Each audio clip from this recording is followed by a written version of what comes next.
ළමයි ඔයාලට ඉදිරියදා ජීවිතයේදී විවිධ අය මුණ ගැහෙනවා නේද? මේ මුණ ගැහෙන අය සමහරු 100%ක් අවංකව ඉන්න අය. සමහරු ඉන්නවා පුතේ බොරුවෙන්ම ජීවත් වෙන අය. බොරු කියන එක යාළගේ පුරුද්දක්. බොරු කරන එක යාළගේ පුරුද්දක්.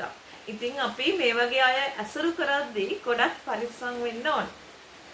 ඉතින් බලන්නකෝ අපි මේ වගේ අය ඇසුරු කරනකොට අපිට කියන්න ඕනි වුණාම එයාට බොරු කියන්න එපා කියන එක කොහොමද අපි ඒක දෙමළෙන් කියන්නේ? තවත් කෙනෙකුට බොරු කියන්න එපා කියන එක දෙමළෙන් කියන්නේ කොහොමද? පුතේ එපා නම් අපි කියනවා වචනයක්. ඒ තමයි වේண்டாම් කියන එක. එපා නම් අපි දෙමළෙන් කියනවා වේண்டாම් කියලා.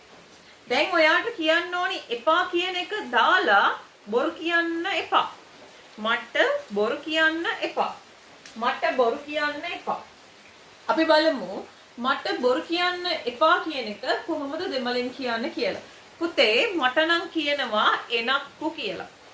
මට නම් කියන වචනය තමයි එනක්කු කියන වචනේ. එතකොට එපා නම් කියනවා අපි වේண்டாම් කියලා. එපා නම් කියනවා පුතේ අපි වේண்டாම් කියලා. මට එපා එනක්කු වේண்டாම්. හැබැයි මොනවද එපා? මට බොරු කියන්න එපා. බොරු කියන්න එපා. බොරු නම් පුතේ අපි දෙමළෙන් කියනවා පොයි සොල්ල කියලා. මට බොරු කියන්න එපා. එනක්කු පොයි සොල්ල වේண்டாම්. මට බොරු කියන්න එපා.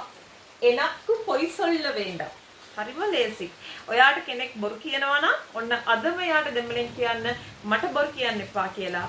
එනක්කු පොයි සොල්ල වේண்டாම්.